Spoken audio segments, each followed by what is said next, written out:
ടെല്ല P S സിയുടെ മലയാളം ക്ലാസ്സിലേക്ക് ഏവരെയും സ്നേഹപൂർവ്വം സ്വാഗതം ചെയ്യുന്നു. ഇന്ന് നമ്മൾ അർത്ഥം എന്ന് പറയുന്ന ടോപ്പിക്കാണ് നമ്മളിന്ന് മനസ്സിലാക്കാൻ പോകുന്നത്. നമുക്ക് തന്നെ അറിയാം മലയാളത്തിൽ എന്തുമാത്രം പദങ്ങളാണുള്ളത് അല്ലേ. എല്ലാ പദങ്ങളുടെയും അർത്ഥം മനസ്സിലാക്കിയെടുക്കാൻ കുറച്ച് ബുദ്ധിമുട്ടാണ്. നമ്മൾ ഓരോന്ന് പഠിക്കുമ്പോഴും അതിൻ്റെ അർത്ഥം മനസ്സിലാക്കി അങ്ങനെ നമുക്കൊരു പദസമ്പത്ത് ഉണ്ടാവുകയാണ് ചെയ്യുന്നത്. അപ്പോൾ നമ്മളിന്ന് പരീക്ഷയെ അടിസ്ഥാനമാക്കി അർത്ഥം എന്ന് പറയുന്ന ഒരു ക്ലാസ് നമ്മളിന്ന് പഠിക്കുമ്പോൾ അത് എങ്ങനെയാന്ന് വെച്ചാൽ നമ്മളൊന്ന് ചിട്ടയായിട്ടാണ് നമ്മൾ അത് ക്രമീകരിച്ചേക്കുന്നത്. ഇന്ന് നമ്മൾ പല പരീക്ഷകളിലും അതായത് നമ്മുടെ പല PSC ചോദ്യപേപ്പറുകളിലും വന്ന ഓപ്ഷൻസിനെ ആധാരമാക്കിയുള്ള ഒരു ക്ലാസ് ആണ് ഇന്ന് നമ്മളിവിടെ നടത്തുന്നത്. അതായത് ഇപ്പൊ നേരിട്ടുള്ള ചോദ്യം മാത്രമല്ല, അതിൻ്റെ ഓപ്ഷനിലും കുറേ പദങ്ങൾ വന്നിരിക്കും. അപ്പൊ അതിൻ്റെ ഒന്നും അർത്ഥം നമുക്ക് ഒരു പക്ഷേ അറിയണം എന്നില്ല. അത് മനസ്സിലാക്കാൻ നമ്മൾ ഇന്നൊരു 20ഓളം ചോദ്യ പേപ്പറുകളെ അടിസ്ഥാനമാക്കി ഉള്ളൊരു ക്ലാസ് ആണ് ഇന്ന് നമ്മൾ ഉദ്ദേശിക്കുന്നത്. അപ്പോൾ പല പരീക്ഷകളിലും ഓപ്ഷനിൽ വന്ന വാക്കുകൾ മാത്രമേ, അല്ലെങ്കിൽ അതിനോടനുബന്ധിച്ചുള്ള വാക്കുകൾ മാത്രമേ ഇന്ന് നമ്മൾ പഠിക്കുന്നുള്ളൂ. അപ്പോൾ ഇതൊരു 3-4 ക്ലാസ് ആവുമ്പോഴത്തേക്ക് നമുക്കൊരു അർത്ഥം, പരീക്ഷയ്ക്ക് വന്ന ചോദ്യങ്ങളെല്ലാം അതിനകത്തൊക്കെ പദങ്ങളെ നമുക്ക് പരിചയമാവും. അതിനുശേഷം നമുക്ക് പാഠപുസ്തകങ്ങളെ ആസ്പദമാക്കിയുള്ള ഒരു ക്ലാസ് നടത്താം. അതിനകത്ത് വന്ന അർത്ഥങ്ങളും ഒക്കെ ചേർത്ത് നമുക്ക് പഠിക്കാം. പിന്നെ അത് നമുക്കറിയാം, അർത്ഥത്തെക്കുറിച്ചൊക്കെ വിശാലമായിട്ട് പറയുന്ന പിന്നെ പരാമർശിക്കുന്ന പുസ്തകമാണ് നിഘണ്ടുവാണ് ശബ്ദധാരാവലിയൊക്കെ.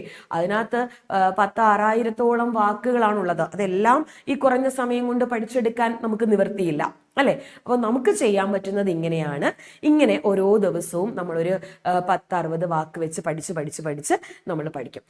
കുറേ അർത്ഥം നമുക്ക് കിട്ടും അല്ലെ. പദസമ്പത്ത് നമുക്ക് ഉണ്ടാക്കിയെടുക്കാൻ പറ്റും. ഇപ്പൊ നമ്മൾ വിപരീതം പഠിക്കുന്ന ക്ലാസ്സിലാണെങ്കിലും എതിർലിംഗം പഠിക്കുന്ന ക്ലാസ്സിലാണെങ്കിലും ഒക്കെ നമ്മൾ അർത്ഥം മനസ്സിലാക്കിയായിരിക്കും പഠിക്കുക. അപ്പോൾ തന്നെ നമുക്ക് കുറേ പദങ്ങൾ അങ്ങ് മനസ്സിലാവുകയാണ് ചെയ്യുന്നത്. അപ്പൊ ഇത് കഴിഞ്ഞൊരു ക്ലാസ്സിൽ നമുക്ക് പര്യായം നമുക്ക് ഡിസ്കസ് ചെയ്യാം. അപ്പോൾ ഈ പഠിച്ച് കുറേ അർത്ഥം മനസ്സിലാക്കി കഴിയുമ്പം നമ്മൾ ഓട്ടോമാറ്റിക്കായിട്ട് തന്നെ പര്യായത്തിലേക്ക് പോകും. അതായത് ഒരു പദത്തിന് ഉള്ള ഒരുപോലുള്ള അർത്ഥങ്ങളെ ചേർത്താണ് നമ്മൾ പര്യായത്ത് എന്ന് പറയുന്നത്. അപ്പോൾ നമുക്ക് തന്നെ പര്യായം പറയാൻ പറ്റും. അതിൻ്റെ ഒരു തുടക്കം എന്നുള്ള രീതിയിലാണ് നമ്മൾ ഇന്നത്തെ ക്ലാസ് പോകുന്നത്. തുടങ്ങാം നമുക്ക്. അപ്പോൾ അർത്ഥം, ഒന്നാമത്തെ വാക്ക് നോക്കിയേ, കർണികാരം. അപ്പോ കർണികാരം എന്ന് പറഞ്ഞാൽ അർത്ഥം എന്താണെന്ന് കണ്ടോ? 2 തവണ പരീക്ഷയ്ക്ക് വന്ന ചോദ്യമാണ് ഇത്. ഓപ്ഷനിൽ വന്ന വാക്കാണ് കർണികാരം അല്ലെ. പലയിടങ്ങളിലും കണിക്കൊന്ന എന്ന് പറയും, ചില സ്ഥലത്ത് പിന്നെ കൊന്നപ്പൂ എന്ന് പറയും. എന്തായാലും രണ്ടും ഒന്ന് തന്നെയാണ് അല്ലെ. അപ്പോൾ കർണികാരം എന്താണ്? കൊന്നപ്പൂവ് ആണ്. ഇനി ഓപ്ഷനിൽ പല ചോദ്യ പേപ്പറുകളിലും ഓപ്ഷനിൽ വന്ന പദങ്ങളാണ് ബാക്കിയുള്ളതൊക്കെ പറയുന്നത്. അരവിന്ദം. അരവിന്ദം ഏത് പൂവാണെന്ന് കണ്ടോ? താമരപ്പൂവ്. അപ്പോൾ നമ്മൾ താമരയ്ക്ക് ഒരു പര്യായമായി, ഒരു ബുക്ക് നിറയെ പര്യായം എഴുതാൻ പറ്റുന്ന ഒരു വാക്കാ സത്യത്തിൽ താമര. ഒത്തിരി പര്യായമുണ്ട്, ഒത്തിരി അർത്ഥമുണ്ട് അല്ലെ. അപ്പോ അരവിന്ദം, താമര. അടുത്ത ഓപ്ഷനിൽ വന്ന മറ്റൊരു വാക്ക് നോക്കാം, ചൂതം. ചൂതത്തിന് തേന്മാവ് ഒരുമിച്ച് ചേർത്ത് എഴുതുമ്പോൾ ഇങ്ങനെ എഴുതാം, തേന്മാവെന്നും മാമ്പൂ എന്നും അർത്ഥമുണ്ട്, മാവിന്റെ പൂ എന്നുള്ള അർത്ഥത്തിൽ. അപ്പോ ചൂതം എന്താണെന്ന് മനസ്സിലായോ? ചൂത് അല്ല, ശ്രദ്ധിക്കുക. ചൂതം, തേന്മാവ് അല്ലെങ്കിൽ മാമ്പൂ, രണ്ടർത്ഥവും പറയാം. അപ്പോ കർണികാരം കൊന്നപ്പൂവ്, അരവിന്ദം താമര, ചൂതം എന്താണ്? തേന്മാവ് അല്ലെങ്കിൽ മാമ്പൂവ്. അടുത്തത് നോക്കാം, നീലോൽപ്പലം.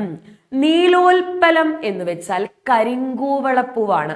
നമുക്ക് നിഘണ്ടുവിലൊക്കെ നീലത്താമര എന്നുമുണ്ട്. അപ്പോൾ നീലോൽപ്പലം കരിങ്കൂവളപ്പൂവാണ്. അപ്പോ 4 പൂക്കളുടെ പേരാണ് നമ്മൾ ആദ്യം പഠിച്ചത് അല്ലെ. അപ്പോ കർണികാരം കൊന്നപ്പൂവ്, അരവിന്ദം താമരപ്പൂവ്, ചൂതം തേന്മാവെന്നും മാമ്പൂവെന്നും അർത്ഥമുള്ള പദം. അപ്പോൾ നീലോൽപ്പലം ഏത് പൂവാണ്? കരിങ്കൂവളപ്പൂവാണ്. അപ്പോൾ ഒന്നിന് തന്നെ പല അർത്ഥവും ഉണ്ട്. ഞാൻ കരിങ്കൂവളപ്പൂ എന്നുള്ള അർത്ഥമേ പറയുന്നുള്ളൂ. നീലത്താമരയും നമ്മുടെ നീലോൽപ്പലം തന്നെയാണ്. അടുത്ത നോക്കാം, ഇടർ. ദുഃഖം. ഇടർ എന്താണ്? ദുഃഖമാണ്. നമ്മൾ സങ്കടമൊക്കെ വരുന്ന സമയത്ത് ശബ്ദം പുറത്തോട്ട് വരാത്ത അവസ്ഥയിൽ നമ്മൾ ഇടർച്ച എന്ന് പറയാറില്ലേ. അപ്പോ ഇടർ എന്താണെന്ന് മനസ്സിലാക്കുക, ദുഃഖം. മനസ്സിലായല്ലോ. അടുത്തത് നോക്കാം, കർണികി ആന. അപ്പോ കരി, ഗജം, ദന്തി ഒക്കെ ആനയാണെന്ന് നമുക്കറിയാം അല്ലെ. അപ്പോ നമ്മളൊരു പുതിയ വാക്ക്, ഓപ്ഷനിൽ വന്നൊരു വാക്ക് പഠിക്കുകയാണ്, കർണികി ആനയാണ്. അപ്പോ വാരണവും ഒരു തവണ പരീക്ഷയ്ക്ക് ചോദിച്ചിരുന്നു, വാരണവും ആനയാണ്. അപ്പോ കർണികി ആന. അടുത്തത് നോക്കാം, കർണികാരപ്രിയൻ. രണ്ട് ണ വേണേ ഇറിന് ശേഷം. കർണികാരപ്രിയൻ. അപ്പോ നമ്മുടെ മനസ്സിൽ പെട്ടെന്ന് കർണികാരപ്രിയൻ എന്ന് കേൾക്കുമ്പോൾ വിഷ്ണു അല്ലെങ്കിൽ കൃഷ്ണൻ എന്നൊക്കെയാണ് വരുന്നത്. പക്ഷെ നിഘണ്ടുവിലൊക്കെ കർണികാരപ്രിയൻ എന്നുള്ളത് ആരാണെന്ന് അറിയോ കൊടുത്തേക്കുന്നത്? ശിവനെയാണ്. അപ്പോ കർണികാരപ്രിയൻ ശിവൻ. ഉപലം ഓപ്ഷനിൽ വന്നൊരു വാക്കാണ് ഉപലം. എന്താണ് ഉപലം? കല്ല്. അപ്പോ ശില എന്നുള്ള അർത്ഥത്തിലും ഉപയോഗിക്കും കല്ല്. അപ്പോ ഉപലം കല്ല്, ശില കല്ല്. അപ്പൊ ഉപലവും ശിലയും എന്താണ്? കല്ല്. അപ്പൊ ഉപലം ഓപ്ഷനിൽ വന്നൊരു വാക്കായിരുന്നു. അപ്പൊ നേരിട്ടുള്ള ചോദ്യം മാത്രമല്ല ഇവിടെ ഉൾപ്പെടുത്തിയേക്കുന്നത്, ഓപ്ഷനിൽ വന്ന എല്ലാ വാക്കും നമുക്കൊന്ന് മനസ്സിലാക്കാൻ പറ്റും. അടുത്തത് നോക്കാം, സലിലം. അപ്പോ വാരി, അമ്പു, തോയം, നാരം, ഉദകം ഒക്കെ ജലമാണ്. നമ്മൾ അതെല്ലാം പര്യായത്തിന്റെ ക്ലാസ്സിൽ വിശദമായിട്ട് മനസ്സിലാക്കും. അപ്പൊ ഇപ്പോ ഓപ്ഷനിൽ വന്ന ഒരു വാക്ക് നമ്മൾ പരിചയപ്പെടുകയാണ്. ചോദ്യപേപ്പറിന്റെ ഓപ്ഷനിൽ വന്ന ഒരു വാക്ക് സലിലം.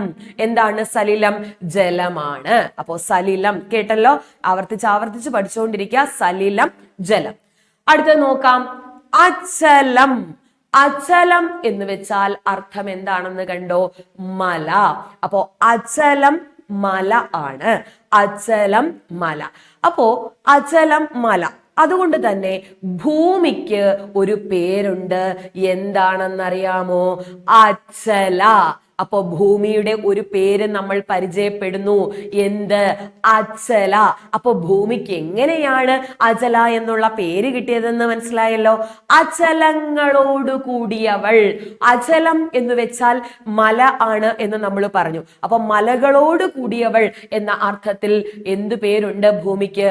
അചല. ഓക്കെ അല്ലേ? അപ്പൊ ഒന്ന് നോക്കിക്കോളൂ ഈ വാക്കുകളെല്ലാം. കർണികാരം കൊന്നപ്പൂവ് അല്ലെങ്കിൽ കണിക്കൊന്നയാണ്. അരവിന്ദം താമരയാണ്. ചൂതം തേന്മാവ് അല്ലെങ്കിൽ മാമ്പൂവാണ്. നീലോൽപ്പലം കരിങ്കൂവളപ്പൂവ്. ഇടർ ദുഃഖം. കർണികി ആന. കർണികാരപ്രിയൻ ശിവൻ. ഉപലം ശില എന്താണ്? കല്ല്. സലിലം ജലമാണ്. അചലം മല. അചല എന്ത്? ഭൂമി. മനസ്സിലായില്ലേ? അടുത്ത സ്ലൈഡിലേക്ക് പോവാം. പ്രയതി ഒരു ഓപ്ഷനിൽ വന്നിരുന്ന വാക്കായിരുന്നു പ്രയതി എന്നുള്ളത്. നേരിട്ടുള്ള ചോദ്യമായിരുന്നില്ല, ഒരു ഓപ്ഷനിൽ കണ്ട വാക്കാണ് പ്രയതി. എന്താണ് ഈ പ്രയതി എന്ന് വെച്ചാൽ ദാനം അല്ലെ. അപ്പോ നമ്മുടെ പുരാണത്തിലെ കർണൻ എന്ന് പറയുന്ന കഥാപാത്രം പ്രയതിയിൽ മുൻപന്തിയിലായിരുന്നു, നമുക്കറിയാം അല്ലെ. അപ്പോ പ്രയതി അർത്ഥം ദാനം. അടുത്തത് നോക്കാം. ഇത് യഥാർത്ഥത്തിൽ ചോദ്യപേപ്പറിൽ ഒറ്റപ്പദവും പദശുദ്ധിയും കൂടെ വരുന്ന ഒരു രീതിയിൽ ഉണ്ടായിരുന്നതാണ്. തുടർച്ചയായി എന്ന അർത്ഥത്തിൽ ഉപയോഗിക്കുന്ന പദം ഏത് എന്നായിരുന്നു അന്ന് ചോദിച്ചിരുന്നത്. അപ്പോ തുടർച്ചയായി എന്ന അർത്ഥത്തിൽ ഉപയോഗിക്കുന്ന വാക്ക് ഏതാണ്? അനാരതം. എഴുതിയേക്കുന്നതാണ് ശ്രദ്ധിക്കേണ്ടത്. ഓപ്ഷനിൽ ദായും ധായും ഒക്കെ ഉണ്ടായിരുന്നു. അപ്പൊ തുടർച്ചയായി എന്ന അർത്ഥത്തിൽ ഉപയോഗിക്കുന്ന വാക്ക് ഏതാണ്? അനാരതം. ഓക്കെ, അടുത്തത് നോക്കാം. ധന്വം. മരുഭൂമി എന്നും വില്ല് എന്നും അർത്ഥത്തിൽ ഉപയോഗിക്കുന്ന വാക്കാണ് ധന്വം. മരുഭൂമി വില്ല്. ധന്വി ആണെങ്കിൽ എന്താണെന്നറിയാവോ? വില്ലാളി. ധന്വി വില്ലാളി ആണ്. അപ്പൊ ധന്വം മരുഭൂമി വില്ല് രണ്ടർത്ഥമാണുള്ളത്. അപ്പൊ ധന്വം വില്ലായതുകൊണ്ട് തന്നെ ധന്വി എന്ന് വെച്ചാൽ അർത്ഥം എന്താണ്? വില്ലാളി. അടുത്ത വാക്ക് നോക്കാം. സാരസം. താമരപ്പൂവ്. അപ്പൊ ഇപ്പൊ തന്നെ നമ്മൾ 2 സ്ലൈഡ് പറഞ്ഞപ്പോ തന്നെ താമരയ്ക്ക് നമ്മൾ 2 വാക്ക് പരിചയപ്പെട്ടു അല്ലെ. അരവിന്ദം താമരയാണ്. അടുത്ത സാരസവും എന്താണ്? താമരയാണ്. അപ്പൊ നമുക്ക് ഒരു പര്യായത്തിലേക്ക് എത്താൻ പറ്റുന്നില്ലേ? അപ്പൊ ഇങ്ങനെ കുറെ ആവുമ്പോ നമ്മൾ ഓട്ടോമാറ്റിക്കായിട്ട് ഒരു പദത്തിന്റെ പല പല അർത്ഥങ്ങൾ മനസ്സിലേക്ക് വരും. അടുത്തത് നോക്കാം. കൽഹാരം കൈരവം. കൽഹാരവും കൈരവവും എന്താണെന്ന് കണ്ടോ? വെള്ള ആമ്പലാണ്. അപ്പൊ വെള്ള ആമ്പലിന് നമ്മൾ 2 പദം പഠിക്കുന്നു. ഏതൊക്കെ? കൽഹാരം കൈരവം. നമ്മൾ സിനിമാ ഗാനങ്ങളിലൊക്കെ കേട്ട് പരിചയമുണ്ട്. കാതരേ നീയൻ മുന്നിൽ കൽഹാര പുഷ്പവുമായി വന്നു എന്നൊക്കെ അല്ലെ. അപ്പോ കൽഹാരം, കൈരവം എന്താണ്? വെള്ള ആമ്പലാണ്. അടുത്തത് നോക്കാം. കേരവം, മരാളം അല്ലെ. കേരവം, മരാളം, അന്നം ഒക്കെ അരയന്നമല്ലേ? ഇതൊരു തവണ 2022 തോന്നുന്നു ചോദ്യം വന്നത്. താഴെ തന്നിരിക്കുന്നവയിൽ അരയന്നത്തിന്റെ പര്യായമല്ലാത്തതേത്? ഓപ്ഷനിൽ എന്തുണ്ടായിരുന്നു? കേരവവും മരാളവും അന്നവും ഉണ്ടായിരുന്നു. അപ്പൊ ഇതെല്ലാം അരയന്നമാണെന്ന് നമുക്ക് തിരിച്ചറിയാൻ പറ്റുന്നുണ്ട് അല്ലെ. അപ്പോ കേരവം, മരാളം, അന്നം എന്താണ്? അരയന്നമാണ്. അപ്പോ കേരവം, മരാളം, അന്നം, അരയന്നം. അടുത്തത് നോക്കാം. ഒരുപാട് തവണ പരീക്ഷയ്ക്ക് ഓപ്ഷൻസിൽ വന്നതാണ്, യൂണിവേഴ്സിറ്റി അസിസ്റ്റന്റ് ഉൾപ്പെടെ വന്ന ചോദ്യമാണ്. കന്ധരം എന്താണെന്ന് മനസ്സിലായോ? കന്ധരം ഏത് ഇന്തായാണെന്നാണ് ശ്രദ്ധിക്കേണ്ടത്. ചന്ദനത്തിന്റെ ഇന്തായുള്ള കന്ധരം ഗുഹ. ഗുഹയ്ക്ക് നമ്മൾ മറ്റൊരു വാക്കും പരിചയപ്പെട്ടിട്ടുണ്ട്, ദരി. ദരിയും ഗുഹയാണ്. അപ്പോ കന്ധരം, ദരി എന്താണ്? ഗുഹ. ഈ കന്ധരമാണെങ്കിലോ മനസ്സിലായോ? അന്ധന്റെ ഇന്തായുള്ള കന്ധരമാണെങ്കിൽ എന്താണ് അർത്ഥം? കഴുത്ത് അല്ലെ. അപ്പൊ ഇത് തിരിഞ്ഞു പോകാതെ പഠിക്കണം. അപ്പൊ അത് നമുക്ക് ഓർത്തു വെക്കാൻ എന്താ ഒരു എളുപ്പ വഴി? എല്ലാവരും കോഡൊക്കെ ഉണ്ടാക്കി തന്നെ പഠിക്കുന്നവരായിരിക്കും അല്ലെ. അപ്പോ ഒരു ഗുഹയിൽ നല്ല ചൂടാണ് അല്ലെ. അപ്പോ ചൂട് മാറി, അതായത് നല്ല തണുപ്പാവാൻ വേണ്ടി ചന്ദനം അല്ലെ, ചന്ദനം തേച്ച് വെച്ചു എന്ന് ഓർത്ത് വെച്ചേക്ക. ചന്ദനത്തിന്റെ ഇന്താ നമുക്ക് വലിയ പ്രശ്നമുള്ളതല്ല, അത് നമുക്ക് അറിയാവുന്നതാ. അപ്പോ ഗുഹ എന്നർത്ഥമുള്ള കന്ധരത്തിന് ഏത് ഇന്തായാണെന്ന് ഓർത്തിരിക്കുക? ചന്ദനത്തിന്റെ ഇന്തായാണ് അല്ലെ. കന്ധരത്തിൽ ചന്ദനം തേച്ച് വെച്ചു എന്ന് ഓർത്ത് വെച്ചാൽ മതി അല്ലെ. അടുത്തത്, ഈ കന്ധരമാണെങ്കിൽ എന്താണ്? കഴുത്ത് അല്ലെ. കന്ധരം കഴുത്താണ്. അപ്പോ അന്ധന്റെ ഇന്ത നമുക്ക് വലിയ പ്രശ്നമുള്ളതല്ല, ചന്ദനം പോലെ അല്ലെ. ചന്ദനം പോലെ പ്രശ്നമില്ലാത്തതാണ് അന്ധൻ എന്നുള്ളതും. അപ്പോ അന്ധൻ കഴുത്തിന് പിടിച്ചു എന്നോർത്ത് വെച്ചാൽ മതി. കന്ധരത്തിൽ പിടിച്ചു എന്ന് അല്ലെ. കന്ധരം കഴുത്താണ്. അപ്പൊ അന്ധന്റെ ഇന്ത തന്നെയാണ് ഏതിനും? കന്ധരത്തിനും. അപ്പോ കന്ധരം ഗുഹ, ഈ കന്ധരമാണെങ്കിൽ എന്താണ്? കഴുത്ത്. അടുത്തത് നോക്കാം. കന്ധം. ഇത് ഒരു ചോദ്യത്തിന്റെ ഓപ്ഷനിൽ വന്ന 4 വാക്കുകളാണ് ഞാൻ ഈ താഴെ തന്നെ കൊടുത്തേക്കുന്നത്. ഓക്കെ. അപ്പൊ നമുക്കിത് ഒരു 50-60 ചോദ്യപേപ്പർ മൊത്തത്തിൽ പഠിച്ചു കഴിയുമ്പോൾ തന്നെ നമുക്കൊരു ആത്മവിശ്വാസം കിട്ടുകയാണ്. നമുക്ക് ഒരുവിധമെങ്കിലും അർത്ഥം ഒന്ന് അറിയാം എന്നുള്ളത്. എല്ലാ അർത്ഥവും പഠിച്ചെടുക്കാൻ ഒരിക്കലും നടക്കാത്ത കാര്യമാണെന്ന് നമുക്ക് നന്നായിട്ട് അറിയാം. അപ്പോൾ നമ്മൾ അതിലേക്കുള്ള ആദ്യത്തെ ചുവടുവയ്പ്പാണ് ഈ മുൻവർഷ ചോദ്യപേപ്പറുകളിൽ വന്ന ചോദ്യവും ഓപ്ഷൻസും പഠിക്കുക എന്നുള്ളത്. ഈ പരീക്ഷ അടുത്തിരിക്കുന്ന വേളയിൽ നമുക്ക് ഇങ്ങനെ പഠിക്കുന്നതായിരിക്കും ഏറ്റവും ഫലപ്രദം. അടുത്തത് നോക്കാം. കന്ധം എന്താണ്? മേഘമാണ്. അപ്പൊ മേഘത്തിന് ഒരു വാക്ക് നമ്മൾ പരിചയപ്പെടുന്നു, പുതിയൊരു വാക്കാണ് അല്ലെ. കന്ധം, മേഘം. ഏത് ഇന്ധായാണെന്ന് കണ്ടില്ലേ. അടുത്തത് നോക്കാം. കന്തുകം എന്താണ് അർത്ഥം എന്ന് കണ്ടോ? പന്ത്. അപ്പൊ കന്തുകം പന്താണ്. അതുകൊണ്ട് തന്നെ നമ്മുടെ ഫുട്ബോളിന് മറ്റൊരു പേരാണ് പാദകന്തുകം. നമ്മൾ കാൽപന്ത് എന്നൊക്കെ പറയും. അപ്പൊ ഒരു പദവും കൂടെ നമുക്ക് പറയാം, എന്താണ്? കന്തുകം, പാദകന്തുകം. അപ്പോ കന്തുകം എന്താണെന്ന് കണ്ടോ? പന്ത്. ഏത് ഇന്തായാണെന്ന് കണ്ടോ? ചന്ദനം എഴുതുമ്പോൾ ഉള്ള ഇന്ത തന്നെയാണ് ഇതിനും. അപ്പോ ശ്രദ്ധിച്ചല്ലോ ഈ വാക്കുകളെല്ലാം. പ്രയതി ദാനം അല്ലെ. കേൾക്കും തോറും നമ്മുടെ മനസ്സിലേക്ക് അത് ഇങ്ങനെ ഉറയ്ക്കണം. പ്രയതി ദാനം. അനാരതം എപ്പോഴും തുടർച്ചയായി എന്നൊക്കെ അർത്ഥത്തിൽ ഉപയോഗിക്കുന്നു. ധന്വം മരുഭൂമി അല്ലെങ്കിൽ വില്ല്. ധന്വി എന്താണ്? വില്ലാളി. സാരസം താമരപ്പൂവാണ്. കൽഹാരം എന്താണ്? വെള്ള ആമ്പലാണ്. കൈരവവും കൽഹാരവും എന്താണ്? വെള്ളാമ്പലാണ്. കേരവം, മരാളം, അന്നം ഒക്കെ എന്താണ്? അരയന്നമാണ്. അപ്പോ കന്ധരം, ദരി എന്താണ്? ഗുഹ ആണ്. ഈ കന്ധരവും ദരിയും എന്താണ്? ഗുഹയാണ്. അതേസമയം അന്ധന്റെ ഇന്തായുള്ള കന്ധരമാണെങ്കിൽ അത് എന്താണ്? കഴുത്താണ്. ഈ കന്ധം അർത്ഥം എന്താണ്? മേഘം. കന്ധം, മേഘം. അടുത്തത് കന്തുകം എന്താണെന്ന് കിട്ടിയോ? കന്തുകം എന്താണ്? പന്ത്. ഓക്കെ. അടുത്തത് നോക്കാം. അംഘ്രി. അംഘ്രി പാദം ആണ്. ഇത് ഓപ്ഷനിൽ അംഘ്രി ആയിരുന്നില്ല ഉണ്ടായിരുന്നത്, അംഘ്രിജൻ എന്ന വാക്കായിരുന്നു ഓപ്ഷനിൽ ഉണ്ടായിരുന്നത്. അപ്പോ അംഘ്രിജൻ എന്നാൽ എന്താന്ന് മനസ്സിലാക്കാം. അംഘ്രിജൻ എന്താണെന്ന് മനസ്സിലാക്കണമെങ്കിൽ അംഘ്രി എന്താണെന്ന് നമുക്കറിയണം. അംഘ്രി എന്ന് വെച്ചാൽ പാദം ആണ്. അപ്പോ അംഘ്രി പുരാണ വിശ്വാസം അനുസരിച്ച്, പുരാണത്തില് പിന്നെ ഹിന്ദു പുരാണം അനുസരിച്ച് ബ്രഹ്മാവാണ് സൃഷ്ടിയുടെ കർത്താവ്, അല്ലെ? അപ്പോ ബ്രഹ്മാവ് തന്റെ പാദത്തിൽ നിന്നാണ് ശൂദ്ര സമുദായത്തെ സൃഷ്ടിച്ചത് എന്നാണ് ഐതിഹ്യം. അപ്പൊ അതിൽ നിന്നാണ് ഏത് വാക്ക് വന്നത്? അംഘ്രിജൻ. അംഘ്രിജൻ എന്താണ്? ശൂദ്രൻ ആണ്. അംഘ്രിജൻ ശൂദ്രൻ.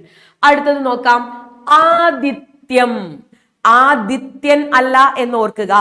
ആദിത്യം എന്താണെന്ന് മനസ്സിലായോ? എരിക്ക്. എരിക്ക് എന്താണെന്ന് അറിയോ? ശിവക്ഷേത്രങ്ങളിലൊക്കെ പൂജയ്ക്കെടുക്കുന്ന ഒരു പൂവ്, അല്ലെ? അതൊരു മുട്ടുപോലെ ഇരിക്കും. നമുക്കറിയാം ശിവഭഗവാന് കൂവളത്തിലെയാണ് എടുക്കുക. മുല്ലപ്പൂവോ തെച്ചിപ്പൂവോ ഒന്നും ഉപയോഗിക്കാറില്ല. പക്ഷേ ഏത് പൂ എടുക്കും? പൂവെന്ന് പറയാൻ പറ്റില്ല, ഒരു മുട്ടുപോലെ ഇരിക്കുന്ന എരിക്കിൻ പൂവ് എടുക്കും. ഒരു തരം വയലറ്റ് കളറാണ് അതിന്. അപ്പോ ആദിത്യം, എരിക്ക്. അടുത്ത ഓപ്ഷനിൽ വന്ന മറ്റൊരു വാക്ക് ആദിഷ്ടം. എന്താണ് ആദിഷ്ടം എന്ന് മനസ്സിലായോ? ഉപദേശം. അത് നമുക്ക് ആർക്കും ഇഷ്ടമല്ല, അല്ലെ? അപ്പൊ ആദിത്യം, എരിക്ക്, ആദിഷ്ടം, ഉപദേശം. അടുത്ത നോക്കാം, പ്രദേഹം. ദേഹത്ത് പുരട്ടുന്നത് എന്ന അർത്ഥത്തിൽ ഉപയോഗിക്കുന്ന പദം, അല്ലെ? ലേപനം. പ്രദേഹം എന്നുള്ള അതേ അർത്ഥമല്ലേ നമുക്ക് ലേപനം എന്നുള്ളതിൽ നിന്നും കിട്ടുക? പ്രദേഹം, ലേപനം. അടുത്തത് ആ ചോദ്യ പേപ്പറില് ഒറ്റപ്പദത്തിന് ചോദിച്ച ഒരു ചോദ്യം എന്തായിരുന്നു എന്നറിയോ? തിലത്തിൽ നിന്നെടുക്കുന്നത് എന്തായിരുന്നു എന്നാണ്. അപ്പോ തിലം എന്ന് പറഞ്ഞാൽ അർത്ഥം എള്ള് എന്നാണ്. തിലത്തിൽ നിന്നെടുക്കുന്നത് അപ്പോ എന്താണ്? തൈലം. പണ്ട് എള്ളിൽ നിന്ന് മാത്രമേ എണ്ണ എടുക്കുന്നുണ്ടായിരുന്നുള്ളൂ. അങ്ങനെയാണ് ആ പദം അങ്ങനെ വന്നത്. അപ്പോ തിലം എന്താണെന്ന് നമുക്കറിയണം, എള്ള്. അപ്പോ പ്രദേഹം, ലേപനം, തിലം എന്താണ്? എള്ള്. അടുത്തൊരു പദം നോക്കാം, പര്യങ്കം. കട്ടിൽ. അപ്പോ കട്ടിലിന് നമ്മളൊരു പുതിയ വാക്ക് പരിചയപ്പെടുന്നു. എന്താണ്? പര്യങ്കം. അപ്പോ അംഘ്രി പാദം, അംഘ്രിജൻ ശൂദ്രൻ, ആദിത്യം എരിക്ക്, ആദിഷ്ടം ഉപദേശം, പ്രദേഹം എന്താണ്? ലേപനം, തിലം എള്ള്, പര്യങ്കം കട്ടിൽ. അടുത്ത നോക്കാം, സൂനം. സൂനം അർത്ഥം കണ്ടോ? പൂവ്. അപ്പോ പൂവ് എന്നാണ് സൂനത്തിനൊരു പദം. ഒരുപാട് അർത്ഥമുണ്ട്. അപ്പോ ഒരുപാട് പദങ്ങൾ പൂവിന് പര്യായമായിട്ട് പറയാം. ഇപ്പൊ നമ്മൾ ഓപ്ഷനിൽ വന്ന ഒരു വാക്ക് പരിചയപ്പെടുന്നു, സൂനം. അടുത്തത് നോക്കാം, ഉദകം. ഉദകം ജലമാണ്. ഇപ്പൊ തന്നെ നമ്മൾ ഈ ക്ലാസ്സിൽ തന്നെ ജലത്തിന് രണ്ട് വാക്ക് പഠിച്ചു.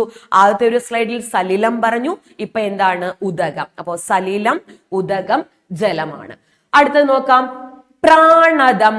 പ്രാണനെ ദാനം ചെയ്യുന്നത് എന്ന അർത്ഥം, അല്ലെ? അപ്പൊ നമുക്ക് പ്രാണദത്തിന് രണ്ട് പദം പറയാം. ഏതൊക്കെ? ജലവും രക്തവും. അപ്പൊ പ്രാണദം, ജലം, രക്തം. അടുത്തത് നോക്കാം, പയസ്. പയസിനും രണ്ടർത്ഥം നമുക്ക് പറയാം, ജലമെന്നും പാലെന്നും. അപ്പോ പയസ്, ജലം, പാൽ. പ്രാണദത്തിന് ജലവും രക്തവും ഉണ്ട്, പയസിന് ജലവും പാലും ഉണ്ട്. അടുത്തത് കവനത്തിന്റെ അർത്ഥമായിരുന്നില്ല അന്ന് ചോദ്യ പേപ്പറിൽ ഉണ്ടായിരുന്നത്. കവനം ചെയ്യുന്നവൻ. ഒരു LD ടൈപ്പിസ്റ്റിന്റെ ചോദ്യ പേപ്പറിൽ വന്നതാണ് ഒറ്റപ്പദം, കവനം ചെയ്യുന്നവൻ. അപ്പോ കവനം ചെയ്യുന്നവൻ എന്താണ് എന്ന് ചോദ്യം വരുമ്പോ നമുക്ക് സ്വാഭാവികമായും കവനം എന്നതിന്റെ അർത്ഥം അറിയണം, അല്ലെ? അപ്പോ കവനം എന്ന് വെച്ചാൽ കവിതാരചന. അപ്പോ കവനം ചെയ്യുന്നവൻ ആരായിരിക്കും? കവി. അപ്പോ കവനം അർത്ഥം കവിതാരചന. അടുത്തൊരു പദം നോക്കാം, ഭീരുകൻ. അപ്പോ നമുക്കറിയാം ധീരന്റെ വിപരീതം ഭീരു ആണ്. അതേസമയം ഭീരുകൻ ആണെങ്കിൽ ആരാണ്? കുറുക്കൻ. അപ്പൊ കുറുക്കൻ ഒരു വാക്ക് നമ്മൾ പരിചയപ്പെടുന്നു. എന്താണ്? ഭീരുകൻ. ഓക്കെ, അടുത്തത് നോക്കാം, നിഡിലം, നിഡലം, നിഡാലം, ഭാലം. എന്താണെന്ന് കണ്ടോ? നെറ്റി. അപ്പോ നിഡിലം, നിഡലം, നിഡാലം, ഭാലം നെറ്റിയാണ്. അടുത്തത് നോക്കാം, ഈ മൂന്ന് വാക്കും ഒന്ന് ശ്രദ്ധിക്കണേ. ഒരു എളുപ്പ വഴിയുണ്ട്. അപ്പൊ തുടക്കക്കാർക്കൊക്കെ ആശയക്കുഴപ്പം വരുന്ന മൂന്ന് വാക്കുകളാ. വാരിജം, വാരിദം, വാരിധി, അല്ലെ?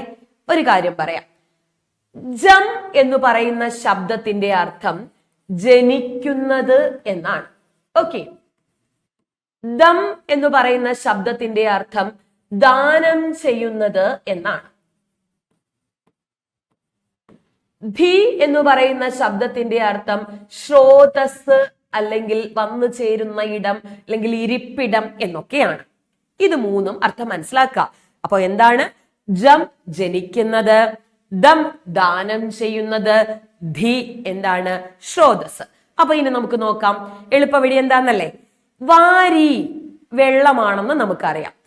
വെള്ളം എന്നുള്ളതിന്റെ കൂടെ നിങ്ങൾ ശ്രദ്ധിക്കുക, വെള്ളം എന്നുള്ളതിന്റെ കൂടെ ജം വരുമ്പം എപ്പോഴും എന്തായിരിക്കും? താമരയായിരിക്കും. അതായത് വെള്ളത്തിൽ ജനിക്കുന്നത് എന്നർത്ഥം. നമുക്ക് പങ്കജവും പറയാം, പങ്കം ചെളിയാണ്, പങ്കത്തിൽ ജനിക്കുന്നത് എന്ന അർത്ഥത്തിൽ താമര തന്നെയാണ് പങ്കജവും. ഓക്കെ, അപ്പോ വാരി വെള്ളം, വെള്ളത്തിൽ ജനിക്കുന്നത് എന്നുള്ള അർത്ഥം വാരിജം താമര. അടുത്ത നോക്കാം, വാരി വെള്ളമാണേ, വെള്ളത്തെ ദാനം ചെയ്യുന്നത്. നമുക്കറിയാം മേഘങ്ങളല്ലേ നമുക്ക് മഴ തരുന്നത് അല്ലെ. അപ്പോ മഴ തരുന്ന വെള്ളത്തെ ദാനം ചെയ്യുന്നത് എന്നുള്ള അർത്ഥത്തിൽ എപ്പോഴും ശ്രദ്ധിക്കുക, വാരിദം വരുമ്പോൾ എന്തായിരിക്കും? മേഘമായിരിക്കും വെള്ളത്തെ ദാനം ചെയ്യുന്നത് എന്നർത്ഥം. അടുത്തത് നോക്കാം, വാരിധി. വാരി വെള്ളമാണെന്ന് നമ്മൾ പറഞ്ഞു. അപ്പൊ ഈ വെള്ളം എല്ലാം വന്നു ചേരുന്ന ഇടം എന്ന അർത്ഥത്തിൽ ഏതാണ്? വാരിധി, സമുദ്രം. ഓക്കെ അല്ലേ? അപ്പോ ഇത് മൂന്നും ശ്രദ്ധിക്കുക, വാരിജം, വാരിദം, വാരിധി. വാരിജം താമര, വാരിദം മേഘം, വാരിധി സമുദ്രം. അപ്പോ നമുക്കറിയാം ഏതൊന്നിന്റെയും കൂടി എന്നല്ല, വെള്ളം എന്നുള്ളതിന്റെ കൂടെ ജം വരുമ്പോ താമര, ദം വരുമ്പോ മേഘം, ദി സമുദ്രം. ഇപ്പൊ നമുക്ക് പയം എന്നുള്ള പദത്തിന് ജലം എന്നും പാലെന്നും അർത്ഥമുണ്ട്. അപ്പോ പയോജം എന്തായിരിക്കും? താമര. പയോദം എന്തായിരിക്കും? മേഘം. പയോധി എന്തായിരിക്കും? സമുദ്രം. മനസ്സിലായില്ലേ? അപ്പോ വേറൊരു ഉദാഹരണം പറയാം. അപ്പ് വെള്ളമാണെന്ന് മനസ്സിലാക്കുക. അർത്ഥം അപ്പ് എന്നുള്ള പദത്തിന്റെ അർത്ഥം വെള്ളം എന്ന. അപ്പോ അപ്പിൽ ജനിക്കുന്നത് എന്നർത്ഥം അബ്ജം താമര. അബ്ദം വെള്ളത്തെ ദാനം ചെയ്യുന്നത് മേഘം. അബ്ധി സമുദ്രം. മനസ്സിലായില്ലേ? അപ്പൊ വെള്ളം എന്നുള്ളതിന്റെ കൂടെ ഈ 3 അക്ഷരങ്ങളും വരുമ്പോൾ ഉള്ള മാറ്റം മനസ്സിലാക്കി നമുക്ക് കുറെ വാക്ക് മനസ്സിലാക്കി എടുക്കാൻ പറ്റും. അപ്പോ നമുക്ക് ആ ആശയക്കുഴപ്പം ഉണ്ടാവില്ല. അപ്പോ ക്ലിയർ ആയോ ഇത്? അടുത്ത നോക്കാം, ഉത്തരം വടക്ക്. ചോദ്യം ഉത്തരം എന്നുള്ള അർത്ഥത്തിലല്ല ഇവിടെ ഉപയോഗിച്ചേക്കുന്നത്. ഉത്തരം വടക്ക്, ദക്ഷിണം എന്താണ്? തെക്ക്. ദക്ഷിണ ദിക്ക് എന്ന് വെച്ചാൽ തെക്ക് ദിക്ക്. ജനകൻ എന്താണ് അർത്ഥം? പിതാവ് അല്ലെ. ജനകൻ, താതൻ, ജനയിതാവ് ഒക്കെ ആരാണ്? പിതാവാണ്. ജനകൻ, താതൻ ഒക്കെ പിതാവ്. അടുത്തത് നോക്കാം, നക്രം. നമ്മൾ കേട്ടിട്ടുണ്ട്, ഒരു ശൈലിയാണ് നക്രബാഷ്പം എന്നുള്ളത് അല്ലെ. അപ്പോ നക്രം എന്താണ്? മുതല. നക്രം മുതല. അടുത്തത് നോക്കാം, ഉദ്ദേശം. അത് വാക്യശ്രുതിയിലൊക്കെ കയറി വരാം. അർത്ഥം നന്നായിട്ട് മനസ്സിലായെങ്കിൽ മാത്രമേ നമുക്കത് മനസ്സിലാവുള്ളൂ.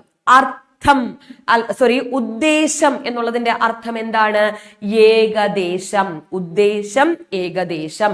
ഉദ്ദേശ്യമാണെങ്കിൽ അതെന്തായിട്ട് മാറും? ലക്ഷ്യം ആയിട്ട് മാറും. അപ്പൊ ഉദ്ദേശം ഏകദേശം, ഉദ്ദേശ്യം ലക്ഷ്യം. അടുത്ത പദം നോക്കാം, കച്ഛപം. കച്ഛപം എന്ന് വെച്ചാൽ ആമ. കച്ഛപം ആമ. ഏത് ഇച്ഛയാണെന്ന് ശ്രദ്ധിച്ചോ. അപ്പോ കച്ഛപം ആമ. ഇനിയും വരുന്ന ക്വസ്റ്റ്യൻ പേപ്പറുകളിലൊക്കെ ആമയ്ക്ക് വേറെ വാക്കുകളൊക്കെ നമ്മൾ പരിചയപ്പെടും. അപ്പൊ അങ്ങനെ നമുക്ക് പര്യായത്തിലേക്ക് എത്താം. കച്ഛപം ആമ ആണ്. അടുത്തത് നോക്കാം, കച്ഛം തീരം. കച്ഛപം ആമ, കച്ഛം തീരം. ഒരു തവണ വിഗ്രഹിക്കാൻ ചോദിച്ച ഒരു ചോദ്യം എന്തായിരുന്നു അറിയോ? ഭാഗീരഥി കച്ഛം എന്നായിരുന്നു. അത് യുദ്ധത്തിന്റെ പരിണാമം എന്ന് പറഞ്ഞ ഒരു പാഠഭാഗത്തുനിന്ന് വന്ന ചോദ്യമായിരുന്നു. ഭാഗീരഥി കച്ഛം. അപ്പൊ എന്തായിരിക്കും വിഗ്രഹിക്കുന്നത്? എങ്ങനെയാ? കച്ഛത്തിന്റെ അർത്ഥം നമുക്കറിയാമല്ലോ, തീരം. അപ്പോ ഭാഗീരഥി കച്ഛം, ഭാഗീരഥിയുടെ തീരം എന്ന അർത്ഥം. കച്ഛം തീരം. അടുത്തത് നോക്കാം, മേഷം. നമുക്ക് പൊതുവെ ആട് എന്ന് പറയാം. അപ്പൊ മേഷത്തിനൊക്കെ എതിർലിംഗം പറയാൻ പറ്റും, മേഷി, മേഷിക എന്നൊക്കെ. അപ്പോ അങ്ങനെയുള്ള ചോദ്യങ്ങളും നമ്മുടെ ചോദ്യപേപ്പറിൽ വരുന്നുണ്ട്. അതായത് ചാതകത്തിന്റെ എതിർലിംഗം എന്താന്നൊക്കെ ചോദ്യം വന്നിരുന്നു. ചാതകം എന്ന് വെച്ചാൽ വേഴാമ്പല. അപ്പൊ ചാതകം വേഴാമ്പൽ, ചാതകിയാണ് വേഴാമ്പൽ പിട. അപ്പൊ നമുക്ക് അർത്ഥം പോലും ചിലപ്പോൾ മനസ്സിലായി ആദ്യം കേൾക്കുമ്പോൾ ബുദ്ധിമുട്ടായിട്ട് തോന്നും. അപ്പോൾ ആ മൃഗങ്ങളുടെ ഒക്കെ എതിർലിംഗവും ഉണ്ട്. അത് മനസ്സിലാക്കാൻ വേണ്ടി നമ്മൾ അടുത്തൊരു ക്ലാസ്സിൽ എതിർലിംഗം ഡീറ്റെയിൽ ആയിട്ട് പഠിക്കും. അപ്പൊ അന്നേരവും അർത്ഥം മനസ്സിലാക്കാൻ നിങ്ങൾക്ക് ഉപകാരപ്പെടും. അപ്പൊ മേഷം, അതുകൊണ്ട് ഞാൻ ആണാട് എന്ന് കൊടുത്തുന്നേ ഉള്ളൂ. മേഷം ആട് അല്ലെങ്കിൽ ആണാട്. മേഷത്തിനൊക്കെ എതിർലിംഗമുണ്ട്, അതുകൊണ്ട് ഇങ്ങനെ പ്രത്യേകമായി കൊടുത്തുന്നേ ഉള്ളൂ ആണാടെന്ന്. അപ്പോ കച്ചപം ആമ, കച്ചം തീരം, മേഷം ആട്. മണ്ടൂകം പികം, സോറി പികമല്ല, എഡിറ്റ് ചെയ്യണേത്. മണ്ടൂകം ഭേഗം ദർദുരം തവള. അപ്പോ മണ്ടൂകം ഭേഗം ദർദുരം തവള. കൂപമണ്ടൂകം അല്ലെ, കിണറ്റിലെ തവള നമുക്കറിയാം. അതേപോലെ ചക്ഷുശ്രവണ ഗളസ്തമാം ദർദുരം അല്ലെ എന്ന് കേട്ടിട്ടുണ്ട്. അപ്പോ ദർദുരം എന്ന് വെച്ചാൽ തവള. ചക്ഷുശ്രവണ ഗളസ്തമാം ദർദുരം എന്ന് പറഞ്ഞാലോ പാമ്പിന്റെ വായിലകപ്പെട്ട തവള എന്നാണ്. അപ്പോ ദർദുരം തവള, മണ്ടൂകം തവള, ഭേഗവും എന്ത് തന്നെയാണ്? തവള തന്നെയാണ്. അടുത്ത നോക്കാം, പികം എന്താണ്? കുയിൽ. കോകിലം പികം അറിയാവുന്ന വാക്കായിരിക്കും അല്ലെ. അപ്പൊ പികം എന്താണ്? കുയിലാണ്. അടുത്ത നോക്കാം, കേകി. കേകി മയിൽ. മയിലിന് ഒരുപാട് പര്യായം നമുക്ക് പഠിക്കാം. ആദ്യം കേകി എന്നുള്ള ഒരു വാക്ക് ശ്രദ്ധിക്കുക. കേകി മയിൽ, പികം എന്താണ്? കുയിൽ. അടുത്ത നോക്കാം, മിലനം. ചേരൽ എന്ന അർത്ഥത്തിൽ ഉപയോഗിക്കുന്ന വാക്കാണ് മിലനം. മിലനം ചേരൽ. നിർജ്ജരി പർവ്വതവും നിർജ്ജരി എന്തുമാണ്? ദേവസ്ത്രീയുമാണ്. അപ്പോ നിർജ്ജരി പർവ്വതം, നിർജ്ജരി പർവ്വതം. അത് ശ്രദ്ധിക്കണേ. നിർജ്ജരി പർവ്വതം അർത്ഥവ്യത്യാസം ചോദിക്കാനും നല്ലതാണ്. നിർജ്ജരി ദേവശ്രീ. ഈ വാക്ക് വന്ന വഴി ഒന്ന് മനസ്സിലാക്കി തരാം. നിർജ്ജരി ദേവശ്രീ, അതിൽ നിന്നും നമുക്ക് കുറെ കാര്യങ്ങൾ മനസ്സിലാക്കാനുണ്ട്. നിങ്ങൾക്കൊക്കെ അറിയാവുന്ന ഒരു വാക്കായിരിക്കില്ലേ ജര. എന്താ ജര എന്ന് വെച്ചാ? ജര നമുക്കറിയാം. ജരാനര കേട്ടിട്ടില്ലേ? നര എന്ന് വെച്ചാൽ മനസ്സിലാവും, കറുപ്പ് നിറം മാറി വെളുപ്പാവുന്നത് മുടിയുടെ, അതിനാ നമ്മൾ നര എന്ന് പറയാം. അപ്പോ ജര എന്ന് വെച്ചാൽ എന്താണെന്നറിയോ? നമ്മുടെ ചർമ്മത്തിന്റെ ആ മിനുസം അല്ലെങ്കിൽ സ്നിഗ്ധത നഷ്ടപ്പെടുന്ന അവസ്ഥയ്ക്കാണ് നമ്മൾ എന്തു പറയുന്നത്? ജര ബാധിക്കുക എന്ന് പറയുന്നത്. അപ്പോ ജര ബാധിച്ച ആളെ വിളിക്കുന്ന പേര് ജരി. ജരി എന്ന് വെച്ചാൽ ആരാന്നറിയാവോ? അർത്ഥം വൃദ്ധൻ. ജരി വൃദ്ധനാണ് അല്ലെ. ജര ബാധിച്ച ആളെ ജരി എന്ന് വിളിക്കും, വൃദ്ധൻ. അപ്പൊ ജരിക്കൊരു എതിർലിംഗമുണ്ട്, വൃദ്ധ. ഏത്? ജരിണി. അപ്പൊ ജരിയുടെ എതിർലിംഗം എന്താണ്? ജരിണി. ഇത് ഇത്രയും ക്ലിയർ ആയേ? അപ്പോ ജര ബാധിക്കാത്ത ആളെ വിളിക്കുന്ന പേര് എന്താണ്? നിർജ്ജരൻ. നമുക്കറിയാം ദേവന്മാർക്ക് അതായത് പാലാഴി കടഞ്ഞെടുത്ത സമയത്ത് അമൃത് കിട്ടി. അതിന്റെ ഫലമായിട്ട്, അമൃത് ഭക്ഷിച്ചതിന്റെ ഫലമായിട്ട് അവർക്ക് എന്താണ്? ഒരിക്കലും ജരാനര ബാധിക്കില്ല. അതായത് അവർക്ക് എന്നും യുവത്വമായിരിക്കും. അപ്പൊ അങ്ങനെ ദേവൻ എന്നുള്ള അർത്ഥത്തിൽ ഉപയോഗിക്കുന്ന പദമാണ് നിർജ്ജരൻ. നിർജ്ജരൻ ദേവനാണ്. അപ്പോ നിർജ്ജരന്റെ എതിർലിംഗമാണ് എന്ത്? നിർജ്ജരി. നിർജ്ജരി ആരാണ്? ദേവസ്ത്രീ. ക്ലിയർ ആയോ? അപ്പൊ ആ വാക്ക് വന്ന വഴി മനസ്സിലായില്ലേ? അടുത്ത നോക്കാം, കമലം താമര. ഇപ്പൊ തന്നെ നമ്മൾ താമരയ്ക്ക് മൂന്നാമത്തെ വാക്കാണ് പരിചയപ്പെടുന്നത് അല്ലെ.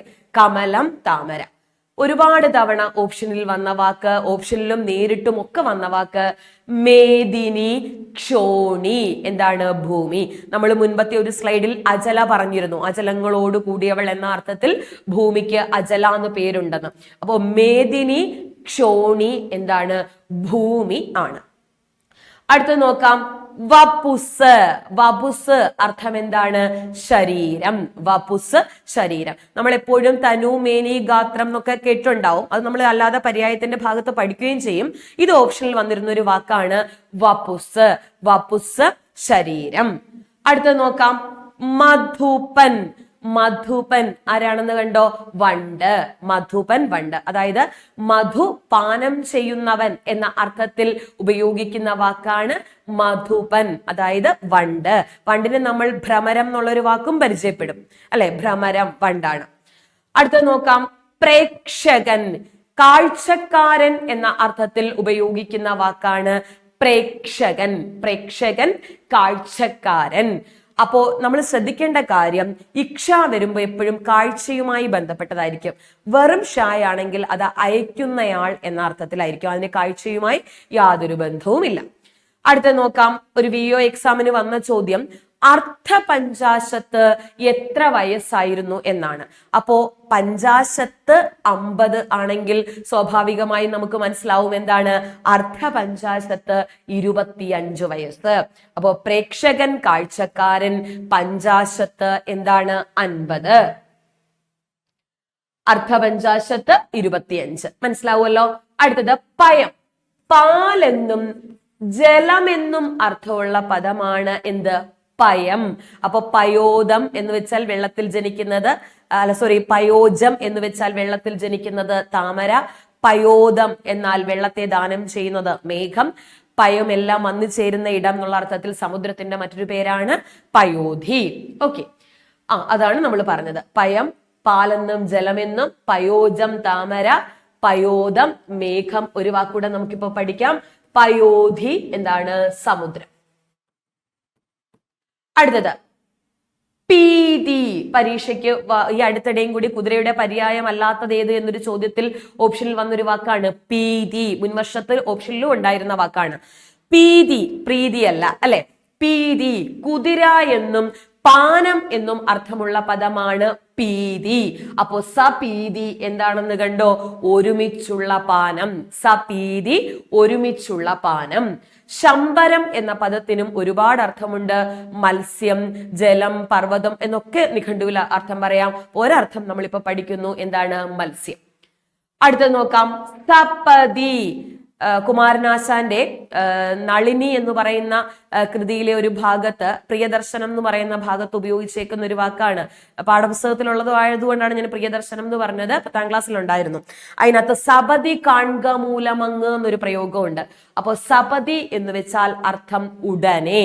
സപതി, ഉടനെ. അടുത്ത നോക്കാം, ആടകം. സ്വർണമെന്നും ഒരളവ് എന്നും അർത്ഥത്തിൽ ഉപയോഗിക്കുന്ന വാക്കാണ് ആടകം. ആടകം സ്വർണം അല്ലെങ്കിൽ എന്ത്? ഒരളവിനെ കുറിക്കാനായിട്ടും ആടകം ഉപയോഗിക്കും. അടുത്ത നോക്കാം, ഊയൽ. ഊയൽ എന്താണ് അർത്ഥം? ഊഞ്ഞാൽ. ഊയൽ, ഊഞ്ഞാൽ. ഖർജൂരം, വെള്ളി. അപ്പോ ഖർജൂരം, ചന്ദ്രലോഹം, ശ്വേതകം ഒക്കെ വെള്ളിയാണ്. വെള്ളിക്ക് ഒരു തരം വെള്ള നിറമല്ലേ, അതാണ് പേര് വന്നത് ശ്വേതകം എന്ന്. ശ്വേതം എന്ന് വെച്ചാൽ വെളുപ്പ്. അതേസമയം പീതകമാണെങ്കിൽ സ്വർണമാണ്. പീതം മഞ്ഞ, മഞ്ഞ കളറാണല്ലോ സ്വർണത്തിന്. അപ്പൊ പീതകം സ്വർണവും ശ്വേതകം വെള്ളിയുമാണ്. അപ്പോ ഖർജൂരം എന്താണ്? വെള്ളി. ഇത് എങ്ങനെയാണെന്നറിയോ ചോദ്യപേപ്പറിൽ വന്നത്? താഴെ തന്നിരിക്കുന്നവയിൽ സ്വർണത്തിന്റെ പര്യായം അല്ലാത്ത പദം എന്നും പറഞ്ഞാണ് അന്ന് വന്നത്. അപ്പോ ഖർജൂരം, വെള്ളി. ഊയൽ, ഊഞ്ഞാൽ, ഖർജൂരം, വെള്ളി. രജതം എന്ന പദത്തിന് നമ്മൾ എപ്പോഴും വിചാരിക്കുക വെള്ളി മാത്രമേ രജതമുള്ളൂ എന്നാണ്. പക്ഷേ നിഘണ്ടുവിലൊക്കെ രജതത്തിന് സ്വർണമെന്നും വെള്ളി എന്നും അർത്ഥമുണ്ട്. അപ്പൊ രജതം, വെള്ളി, സ്വർണം. അടുത്ത നോക്കാം, പിപീലിക. ഉറുമ്പാണ്. വമ്രം, വമ്രി, പിപീലിക ഒക്കെ എന്താണ്?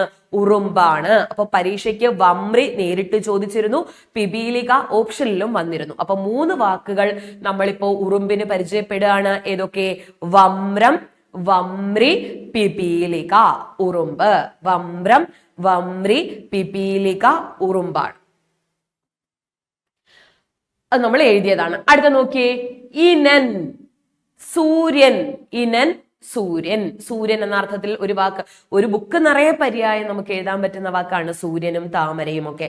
അപ്പോ ഈ സൂര്യന് ഓപ്ഷനിൽ വന്ന ഒരു വാക്ക് നമ്മൾ ഇപ്പൊ പരിചയപ്പെടുന്നു തൽക്കാലം, അല്ലെ? ഇനൻ, സൂര്യൻ. കുണ്ഠം എന്ന് വെച്ചാൽ അർത്ഥം എന്താണെന്ന് കണ്ടോ? കുഴി. കുണ്ഠം, കുഴി. അപ്പൊ നമുക്ക് പരീക്ഷയ്ക്ക് ആണ് അഗ്നികുണ്ഠം എന്നൊരു വാക്ക് ചോദിക്കുന്നതെന്ന് ഇരിക്കട്ടെ. ആ അഗ്നികുണ്ഠം എഴുതുമ്പോൾ ഉള്ള കുണ്ഠം എന്താണെന്ന് മനസ്സിലായോ? അഗ്നിയുള്ള അല്ലെങ്കിൽ ആ അഗ്നി വരുന്ന ആ കുഴി എന്നുള്ള അർത്ഥത്തിലാണ് അഗ്നികുണ്ഠം എന്ന് ഉപയോഗിക്കുക. കുണ്ഠത്തിന് കുഴി എന്നാണ് അർത്ഥം. അടുത്തത് നോക്കാം, ഇത് ഒരുമിച്ച് നമുക്ക് പറയാം. സ്ഥിരം, ഹലം, ലാംഗലം. എന്താണെന്ന് കണ്ടോ? കലപ്പ. സ്ഥിരം, ഹലം, ലാംഗലം, കലപ്പ ആണ്. സീരം, ഹലം, ലാംഗലം, കലപ്പ. നമുക്കറിയാം പുരാണത്തിൽ ഏത് കഥാപാത്രത്തിനാണ് കലപ്പ ആയുധമായിട്ടുള്ളത്? ബലരാമനാണ് അല്ലെ. അതുകൊണ്ട് തന്നെ ഈ സീരം, ഹലം, ലാംഗലം, കലപ്പ ആയതുകൊണ്ട് തന്നെ ബലരാമന്റെ മറ്റു പേരുകൾ ഒന്ന് പറയാം. സീരി. എങ്ങനെയാ പേര് വന്നതെന്ന് മനസ്സിലായില്ലേ? സീരം ആയുധമായിട്ടുള്ളവൻ അല്ലെങ്കിൽ സീരമുള്ളവൻ എന്ന അർത്ഥം. ഹലി, ഹലം കലപ്പ അല്ലെ, ഹലം ഉള്ളവൻ എന്നുള്ള അർത്ഥത്തിൽ. ലാംഗലി, ഹലായുധൻ എന്നും കൂടി നമുക്ക് പറയാം. അപ്പോ ഇതൊക്കെ ആരാണ്? ബലരാമൻ ആണ്. ബലരാമൻ.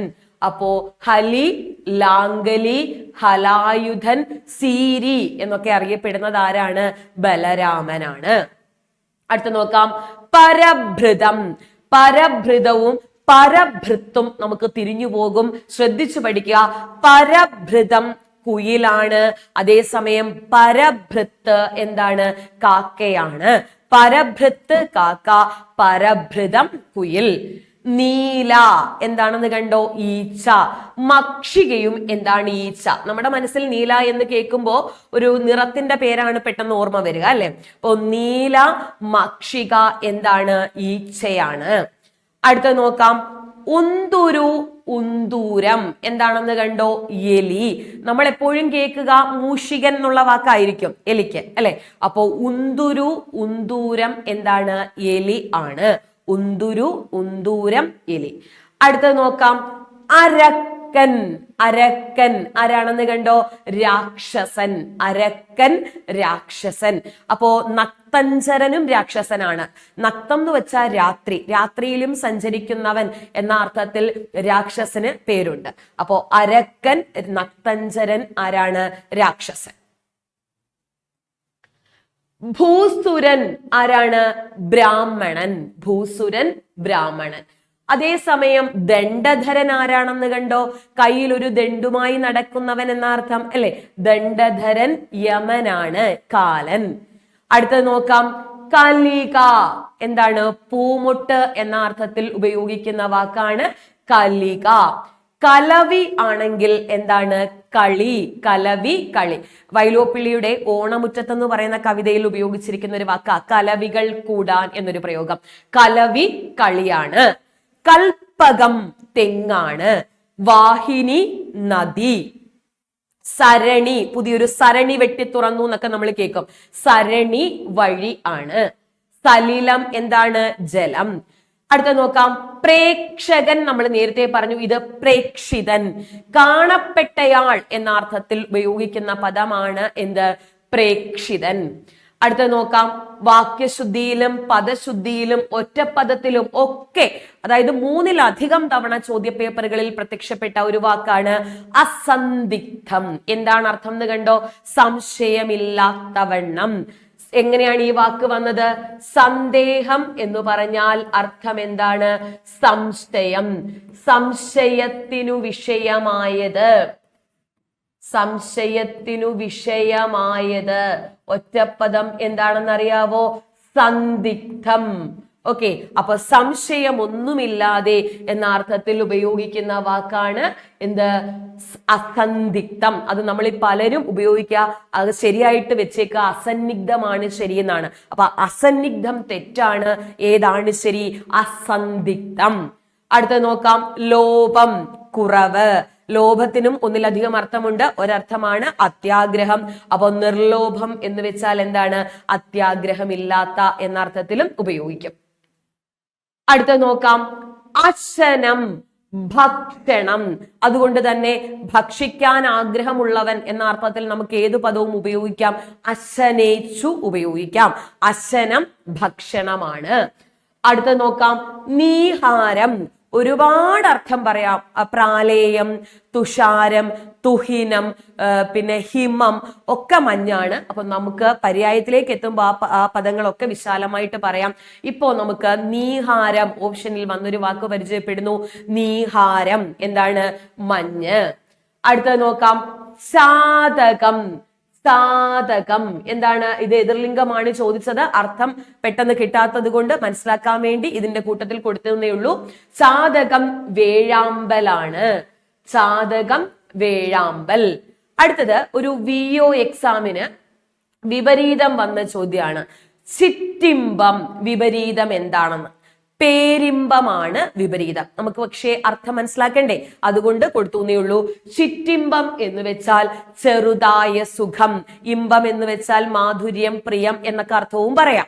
അപ്പോ ചിറ്റിമ്പം ചെറുതായ സുഖം, പേരിമ്പം വലുതായ സുഖം. നമ്മൾ ചിലയിടങ്ങളിൽ ചിറ്റമ്മ, പേരമ്മ എന്നൊക്കെ പറയാറുണ്ട് അല്ലെ. അമ്മയുടെ അനിയത്തിയാണ് ചിറ്റമ്മ എന്ന് പറയുക, അമ്മയുടെ ജ്യേഷ്ഠത്തെയാണ് പേരമ്മ എന്നൊക്കെ പറയാ. എപ്പോഴും ചിറ്റ എന്ന് വെക്കുമ്പോൾ ചെറിയ എന്നുള്ള അർത്ഥത്തിലൊക്കെയാണ് ഉപയോഗിക്കുക.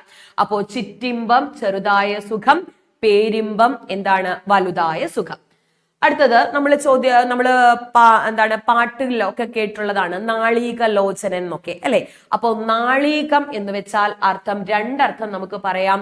അസ്ത്രം എന്നും താമര എന്നും നമുക്ക് അർത്ഥം പറയാം. അപ്പോ നാളീകം എന്തൊക്കെ അർത്ഥം പറയാം? അസ്ത്രം, താമര.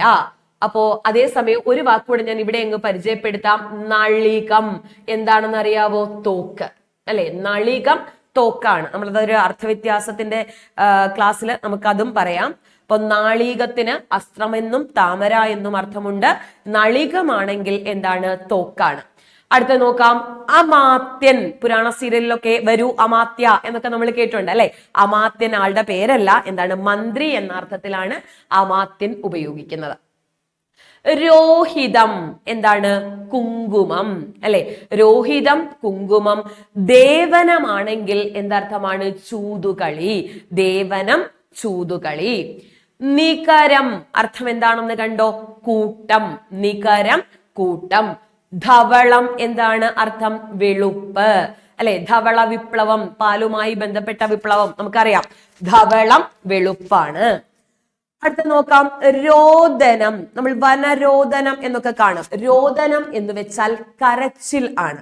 അതേസമയം ഇങ്ങനെ ഒരു രോദനവും നിങ്ങൾ കണ്ടിട്ടുണ്ടാവും. ഈ രോദനം എന്താണ്? തടയൽ എന്ന അർത്ഥത്തിൽ ഉപയോഗിക്കുന്നതാ. അത് നമ്മൾ എപ്പോഴാ കേട്ടില്ല? പ്രതിരോധിക്കുക എന്നൊക്കെ കേട്ടിട്ടില്ലേ? അപ്പൊ അതിന് ഏത് ധാ വേണം? ഈ ധാ തന്നെ വേണം. അർത്ഥം മനസ്സിലാക്കി പഠിച്ചാൽ തെറ്റത്തില്ല. രോദനം കരച്ചിലാണ്. രോദനം എന്താണ്? തടയൽ ആണ്. പക്ഷ്മം എന്താ അർത്ഥം എന്ന് കണ്ടോ? കൺപീലി. പക്ഷ്മം കൺപീലിയാണ്. കൈതവം കള്ളം. കളേബരം എന്താണ്? ശരീരം. ചിഗുരം അർത്ഥം എന്താണെന്ന് കണ്ടോ? തലമുടി അല്ലെ. ചിഗുരഭാരം അല്ലെ. നല്ല തിക്കായ ആ തലമുടിയുടെ ഭാരം എന്നുള്ള അർത്ഥമാണ്. അപ്പോ ചിഗുരം. നിങ്ങൾ ആരെങ്കിലും ചിഗുരഭാരത്താൽ ബുദ്ധിമുട്ടുന്നുണ്ടോ?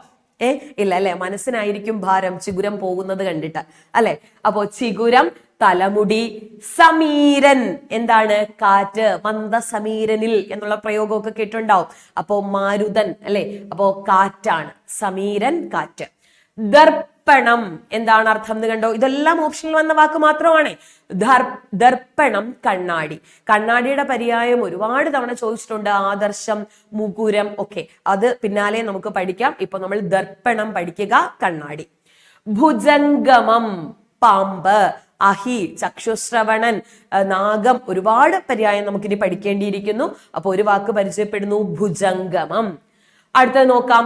ഖഡ്ഗം വാൾ അല്ലെ. LDCക്ക് ചോദിച്ച ചോദ്യമാണ് ഖഡ്ഗത്തിന്റെ അർത്ഥം. ഖഡ്ഗം വാളാണ്. ഇത് നമുക്ക് പദശുദ്ധിക്കും ചോദിക്കാൻ നല്ലതാ. ഏത് ഖായാണ് ഏത് ഡായാണെന്നൊക്കെ നമുക്ക് ആശയക്കുഴപ്പം ഉണ്ടാവും. അപ്പോ ഖഡ്ഗം വാൾ. അടുത്ത നോക്കാം. സുതൻ പുത്രൻ. അതേസമയം സൂതൻ തേരാളി. നമ്മൾ കർണനെ സൂതപുത്രൻ എന്ന് കേട്ടിട്ടുണ്ട്. സൂതൻ അതിരഥൻ എന്ന് പറയുന്ന തേരാളിയുടെ പുത്രനായതുകൊണ്ടാണ്. അപ്പോ സൂതൻ തേരാളിയാണ്. ഇനി ഇങ്ങനെ ഒരു സൂതനുണ്ട്. അതെന്താണ്? അതാരാണ്?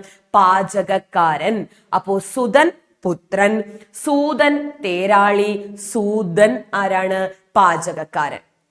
അടുത്ത നോക്കാം. അങ്കുലി എന്താണ് അർത്ഥം എന്ന് കണ്ടോ? വിരൽ. അങ്കുലി വിരൽ. അപ്പോ അങ്കുലി പരിമിതം എന്ന് പറയുന്ന ഒരു ശൈലിയുണ്ട്. വിരലിൽ എണ്ണാവുന്നത് എന്നുള്ള അർത്ഥമാണ്. അങ്കുലീയം എന്നൊരു പദമുണ്ട്. വിരലിൽ അണിയുന്നത് അഥവാ മോതിരം അല്ലെ. അപ്പൊ അങ്കുലി എന്താണ്? വിരൽ. ആദപത്രം ഓപ്ഷനിൽ വന്നൊരു വാക്കാണ്. എന്ത്? കുട. ഛത്രവും കുടയാണ്. അപ്പോ ആദപത്രം കുട. അപ്പോ പക്ഷ്മം കൺപീലി, കൈതവം കള്ളം, കളേബരം ശരീരം, ചിഗുരം തലമുടി, സമീരൻ കാറ്റ്, ദർപ്പണം കണ്ണാടി, ഭുജംഗമം പാമ്പ്, ഖഡ്ഗം വാൾ, സുതൻ പുത്രൻ, സൂതൻ തേരാളി, സൂതൻ പാചകക്കാരൻ, അങ്കുലി വിരൽ, ആദപത്രം എന്താണ് കുട. അടുത്തത് കണ്ടോ, കീരം എന്താണ് തത്ത, കീരം തത്ത. വനപ്രിയം കുയിൽ, നമ്മൾ നേരത്തെ കോകിലം പികം ഒക്കെ പറഞ്ഞു. അപ്പോ കുയിലിന് ഒരു വാക്കൂടെ നമ്മൾ പരിചയപ്പെടുകയാണ്, എന്ത്, വനപ്രിയം. അപ്പൊ നമ്മൾ അർത്ഥം കുറെ പഠിച്ചതിന് ശേഷം മാത്രമേ പര്യായത്തിലേക്ക് പോകുള്ളൂ. അപ്പോൾ നമുക്ക് അത് ഈസി ആയിരിക്കും. വനപ്രിയം കുയിലാണ്. രസാലം കണ്ടില്ലേ, തേന്മാവ്. നമ്മൾ ഒരുമിച്ച് ഇങ്ങനെ എഴുതും, തേന്മാവ്. നമ്മൾ ആദ്യത്തെ സ്ലൈഡിൽ ചൂതം പറഞ്ഞില്ലേ, അപ്പൊ ചൂതം, രസാലം എന്താണ്, തേന്മാവാണ്. അടുത്ത നോക്കാം, സുബല വാഴ അല്ലെ. ഖദ്യോതം മിന്നാമിനുങ്ങ്, ഒന്നിലധികം തവണ ഓപ്ഷനിൽ വന്നൊരു വാക്കാണ് ഖദ്യോതം, മിന്നാമിനുങ്ങ്. മിന്നാമിനുങ്ങിന് മറ്റൊരു വാക്കും നിങ്ങൾ കേട്ടിട്ടുണ്ടാവും, തൈജസ കീടം. തൈജസ കീടവും മിന്നാമിനുങ്ങാണ്. മഞ്ചരി എന്താ അർത്ഥം എന്ന് കണ്ടോ, പൂങ്കുല. മഞ്ചരി പൂങ്കുല. കുലായം എന്താണ് അർത്ഥം എന്ന് കണ്ടോ, പക്ഷിക്കൂട്. കുലായം അർത്ഥം എന്താണ്, പക്ഷിക്കൂട്. അടുത്തത് നമ്മൾ ഫസ്റ്റ് സ്ലൈഡ് കഴിഞ്ഞപ്പോൾ നമ്മൾ കന്ധരം പറഞ്ഞിരുന്നു, ചന്ദനത്തിന്റെ എന്തായുള്ള കന്ധരം ഗുഹയാണെന്ന്. അപ്പോ ഗുഹയ്ക്ക് നമ്മൾ ഒരു വാക്കൂടെ പരിചയപ്പെടുന്നു, ദരി. അപ്പോ കന്ധരം, ദരി ഒക്കെ എന്താണ്, ഗുഹ. അപ്പോ കുലായം, പക്ഷിക്കൂട്. അടുത്ത നോക്കാം, മാലേയം. മാലേയവും ബാലേയവും തമ്മിലുള്ള വ്യത്യാസം കണ്ടോ. മാലേയം ചന്ദനം, മാലേയം മാറോടണിഞ്ഞു എന്നൊക്കെ നമ്മൾ കേട്ടിട്ടുണ്ട് അല്ലെ. മാലേയം ചന്ദനമാണ്, അതേസമയം ബാലേയമാണെങ്കിൽ ആരാണ്, കഴുതയാണ്.